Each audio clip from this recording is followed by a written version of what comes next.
Καλημέρα. Βρισκόμαστε στο λόφο του Στρέφη, στο κέντρο της Αθήνας. Και σήμερα θα σας μιλήσω για ένα βιβλίο το οποίο προσωπικά για μένα φέτος ήταν μια αποκάλυψη.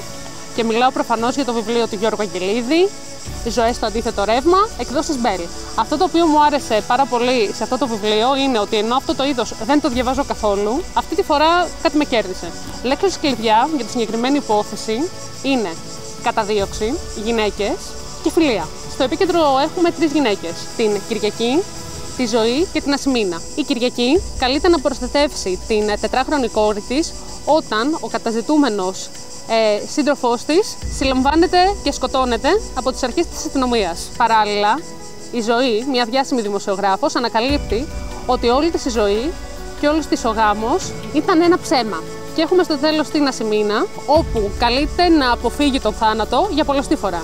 Θα τα καταφέρει? Το βιβλίο αυτό είναι καθαρά φεμινιστικό. Οι ζωές των τριών γυναικών αυτών ενώνονται μέσα στις 24 ώρες με έναν δεσμό ο οποίος είναι μετά δύσκολο να σπάσει. Ο κοινός παρονομαστής της συγκεκριμένης υπόθεσης είναι ένας άντρας, που όμως καταφέρνει και τις μπλέκει. Αυτό το οποίο μου άρεσε πάρα πολύ σε αυτό το βιβλίο βασικά ήταν η πλοκή ντόμινο. Συγκεκριμένα, η ζωή της μίας και το παρελθόν της πέφτει πάνω στις άλλες, δημιουργώντας έτσι ένα ξέχαστο αποτέλεσμα. Άλλο ένα στοιχείο, το οποίο επίσης βρήκα πολύ δυνατό εγώ προσωπικά, ήταν η γρήγορη εξέλιξη. Δεν υπήρχε κάτι να σε κουράσει, με αποτέλεσμα να θυμίζει περισσότερο κινηματογραφική ταινία παρά μυθιστόρημα. Κάτι το οποίο επίσης θα ήθελα να επικεντρωθώ στο τέλος αυτού του βιβλίου είναι οι διαφορετικές εκφάνσεις της μητρότητας.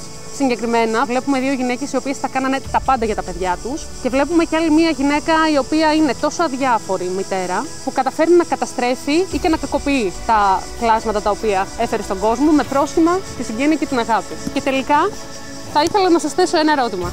Τι είναι πιο σημαντικό, το πώς μπλέκεται ένας άνθρωπος στη ζωή σου ή τα χρόνια γνωριμίας? Και σε εσάς τις μαμάδες, θα ήθελα να ρωτήσω το εξής: τι είναι πιο σημαντικό για εσάς, η προσωπική σας ζωή και τα πάθη ή τα ίδια σας τα παιδιά? Ανακαλύψτε το.